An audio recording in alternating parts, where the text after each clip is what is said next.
4th class का पहला chapter है ये, भारत एक परिचय। भारत क्या है, जिस देश में हम रहते हैं वो क्या है, देश है उसका नाम भारत, इंडिया भी उसे बोलते हैं।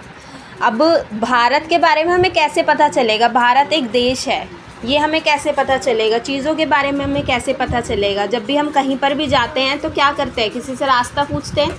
ऐसे अगर किसी को इंडिया में आना हो तो वो क्या करेगा, रास्ता पूछेगा, मैप देखेगा। तो वैसे ही है, तो भारत एक परिचय में छोटा सा इंट्रोडक्शन दिया हुआ है इंडिया के बारे में।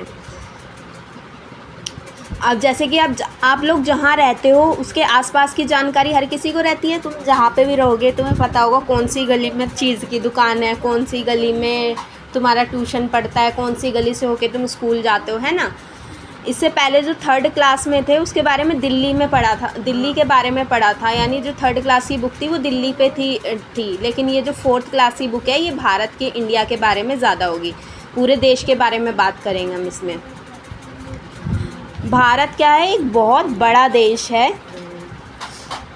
विश्व में हमारा देश कौन से नंबर पे आता है, 7वें नंबर पे आता है। भारत का छोटा सा इंट्रोडक्शन है, भारत एक बहुत बड़ा देश है और ये विश्व में 7वें नंबर पर आता है।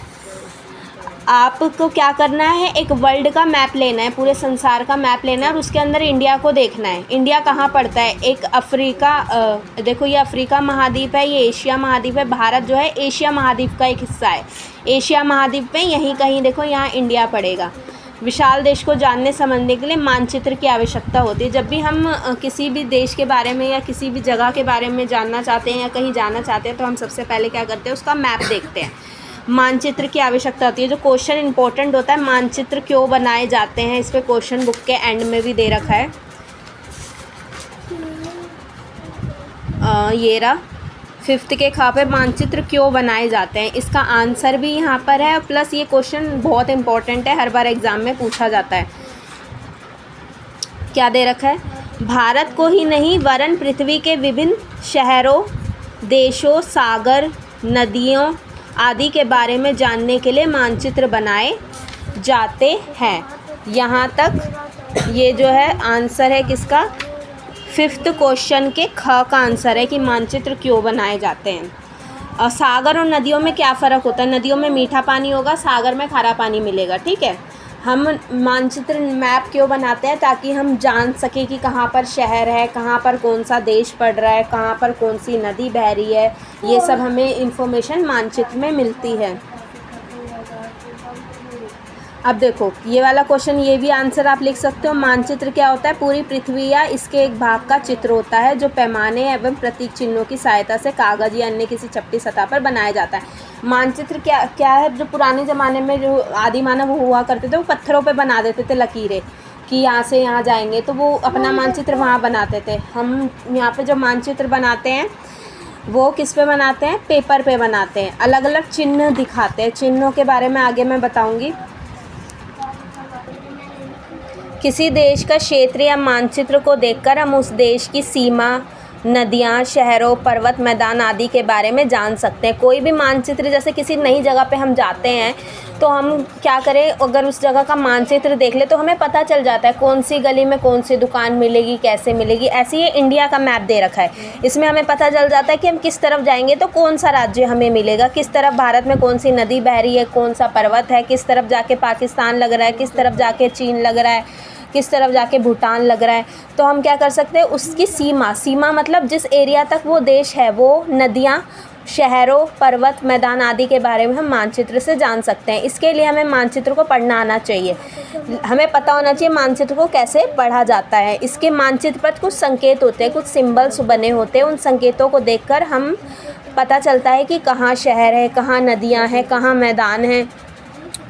किसी नए स्थान के बारे में जानने के लिए हम सबसे पहले ये जानने का प्रयास करते हैं कि वह स्थान हमारे घर से किस दिशा में है या फिर किस तरफ है। हमें ये अगर हम किसी से रास्ता भी पूछते हैं या कोई रास्ता हमसे पूछेगा तो हम क्या बोलेंगे, आप उत्तर में चले जाओ या दक्षिण में चले जाओ, लेफ़्ट साइड चलो या राइट साइड। इसलिए हमें क्या है, सबसे पहले दिशाएं समझनी पड़ेगी। अधिकतर मानचित्रों में उत्तर दिशा दर्शाई गई है। आजकल रास्तों या स्थानों का पता लगाने के लिए मोबाइल पर गूगल मानचित्र उपलब्ध है। गूगल मैप देखते हैं ना, उसे बोलते हैं। क्या आपने इसका यूज़ किया है? क्वेश्चन पूछ रहा है, कभी यूज़ किया है? पापा वगैरह या कोई ना कोई यूज़ करता दिखेगा तुम्हें गूगल मैप का। देखो, जब भी मैप हम देखें तो मैप के हमेशा याद रखना ऐसे होता है, ऊपर की तरफ कौन सी दिशा होती है? उत्तर दिशा। नीचे की तरफ अपोजिट हो जाती है दक्षिण दिशा, नॉर्थ साउथ। इस तरफ होती है ईस्ट यानी पूर्व दिशा, और इस तरफ होती है पश्चिम यानी वेस्ट दिशा। ठीक है, ये मानचित्र में होती है, तो ध्यान रखना। अगर जैसे ये मानचित्र दे रखा है तो इसके जो ऊपर के, अगर तुमसे पूछा जाए उत्तर का एक राज्य बताओ, तो तुम्हें पता होना चाहिए उत्तर दिशा ऊपर की तरफ होती है, तो क्या होगी? लद्दाख ऐसी हो गया। ऐसे पूछा जाए दक्षिण का राज्य बताओ, तो तुम्हें पता होना चाहिए तमिलनाडु केरल दक्षिण में आ रहा है। पूर्व का राज्य बताओ, तो ये 7 बहनें पूर्व में आ रही। पश्चिम का राज्य बताओ, तो गुजरात पश्चिम में आ रहा है। ठीक है, तो ये तुम्हें सिंबल्स याद रखने हैं, उत्तर पूर्व दक्षिण और पश्चिम के। अब देखो, इसमें ये बोल रहा है कि तीर की नोक से उत्तर दिशा दिखाते हैं। तीर की नोक, ये मानचित्र जो है ढंग से छपा हो, प्रिंट नहीं कर रखा है इसमें चित्र 1.2 में। ये बाकी तुम बस ये सिंबल याद रखना, इससे ही पता चल जाएगा। ऊपर की तरफ उत्तर दिशा होती है, ऊपर की तरफ मैंने बताया ना उत्तर दिशा, नीचे दक्षिण होती है, दाईं तरफ पूरब, बाईं तरफ पश्चिम दिशा होती है। मानचित्र में रंगों का भी प्रयोग होता है। एक राज्य से दूसरे राज्य को अलग दिखाने के लिए अलग अलग रंगों का यूज़ किया जाता है। अगर हर एक चीज़ को, जैसे पानी देखो नीला है, लेकिन ये कुछ पानी पूरा पानी नीला है, तो हमें आसानी से पता चल रहा है ये पानी है।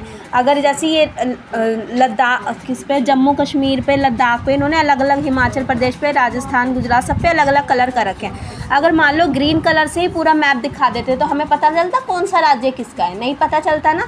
इसलिए अलग अलग कलर किए गए हैं ताकि हमें ईजी से पता चल जाए कि कौन सा राज्य किसका है। अगर रंग अलग अलग होंगे तो हमें पहचानने में आसानी होगी, है ना। गहराई व ऊंचाई दिखाने के लिए अलग अलग रंगों का यूज़ किया जाता है। ऊंचाई को अधिकतर अगर किसी ऊंची चीज़ को दिखाना हो तो भूरे रंग से दिखाते हैं। जल को हमेशा मानचित्र में नीले रंग से दिखाते हैं।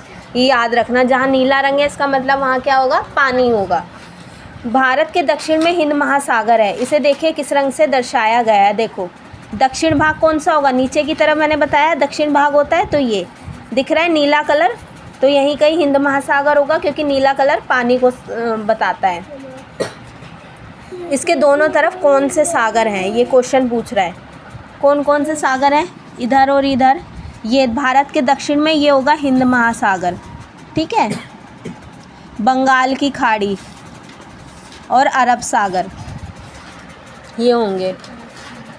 भारत के उत्तर में पर्वतों की एक श्रृंखला है। उत्तर क्या है? ये उत्तर है। यहाँ पे पर्वत हैं बहुत सारे, ठंडा इलाका है ना, जम्मू कश्मीर लोग घूमने जाते हैं। इसे हिमालय पर्वत कहते हैं। देखो, ये एक क्वेश्चन का आंसर भी है। भारत के उत्तर में पर्वतों की एक श्रृंखला, इसे हिमालय पर्वत कहते हैं। कौन सा क्वेश्चन था ये? हाँ, देखो 5th के ग का आंसर है। भारत के उत्तर में कौन सी पर्वत श्रेणी है?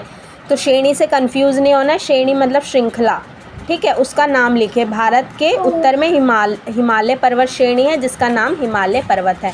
तो ये आंसर इसका यहीं से निकला है। बुक में से आंसर भी निशान लगा रही हूँ, ठीक है। भारत में कई नदियाँ भी बहती हैं। आप इसे मानचित्र संख्या 1.3 में देखिए। देखो, ये नदियों के लिए बनाया गया है, क्लियर नहीं है। इसमें देखोगे तो ये जो लाइनें दिख रही है ना, ये सारी भारत में बहने वाली नदियों के नाम है। जैसे ये यमुना नदी या दिल्ली से टच होती हुई जाती है। भारत में गंगा यमुना के नाम सुने होंगे, बहुत सारी नदियाँ हैं। इसके अलावा भी भारत में कई बड़ी नदियाँ हैं। भारत में कुल कितने राज्य हैं? ये भी क्वेश्चन नंबर 5th का आंसर है। भारत में कुल 28 राज्य और 9 केंद्र शासित प्रदेश हैं। सेंट्रल टेरिटरी, यूनियन टेरिटरी होती है केंद्र शासित प्रदेश, और स्टेट्स हैं 28 टोटल। ये रहा इसका 5th का क्वेश्चन है। भारत में कुल कितने राज्य और केंद्र शासित प्रदेश हैं? भारत में कुल 28 राज्य और 9 केंद्र शासित राज्य हैं। इनका नाम भी मानचित्र में ढूंढोगी तो मिल जाएगा। हर एक राज्य की अपनी विशेषता है। इसमें अलग अलग भाषाएं बोली जाती है। अब जो क्वेश्चन बनता है भाषा पे बनता है, तो मैं ये पूरा याद करना है। पंजाब में कौन सी भाषा बोली जाती है? पंजाबी। महाराष्ट्र में लोग क्या बोलते हैं? मराठी। बंगाल, बंगाल नहीं है इसका, ये शॉर्ट में लिखा है, इसका मतलब है पश्चिम बंगाल।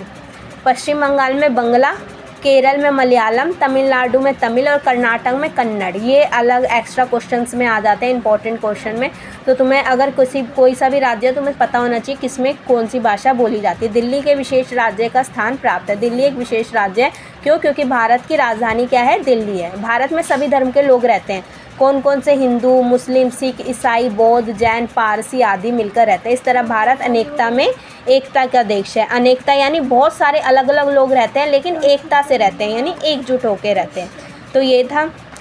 अब भारत के मानचित्र में ये चीज़ें दर्शानी है। इसके आंसर मैंने लिख दिया। भारत के सबसे उत्तर का राज्य जम्मू कश्मीर। भारत के मध्य में कौन सा है? मध्य प्रदेश। भारत के दक्षिण में स्थित 2 राज्य केरल और तमिलनाडु। भारत के पश्चिम में स्थित राज्य गुजरात। ऐसे राज्यों की सूची बनाई है जहाँ जाकर आप समुद्र देख सकते हैं। ऐसे कुल 9 राज्य हैं जहाँ जाकर समुद्र देखा जा सकता है। कौन कौन से राज्य उसके नाम यहाँ लिखे? गुजरात, महाराष्ट्र, गोवा, कर्नाटक, केरल, तमिलनाडु, आंध्र प्रदेश, ओडिशा। ओडिशा लिखो या उड़ीसा एक ही बात है। और पश्चिम बंगाल। ये 9 राज्य हैं जहाँ से हम समुद्र देख सकते हैं। रिक्त स्थान भरना था मानचित्र के ऊपर की ओर। कौन सी दिशा होती है? उत्तर दिशा। भारत के दक्षिण में कौन सा महासागर है? हिंद महासागर। भारत से सटे राज्य कौन से? हरियाणा और उत्तर प्रदेश। यूपी और हरियाणा दिल्ली से सटे राज्य हैं। केरल में अधिकतर मलयालम भाषा बोली जाती है। भाषाएं सारी याद करनी है। पंजाब में कौन सी बोली जाती है? हर जगह। भारत के मानचित्र में ये भरने हैं। ये मानचित्र लाओगे ना तो उसमें दिखाऊंगी। भारत में कुल कितने राज्य केंद्र शासित प्रदेश है? तो ये मैं आगे भी निशान लगा चुकी हूँ। मानचित्र क्यों बनाए जाते हैं? भारत के उत्तर की पर्वत श्रृंखला का नाम बताइए। ये सारे क्वेश्चन चैप्टर में पढ़ा चुकी हूँ।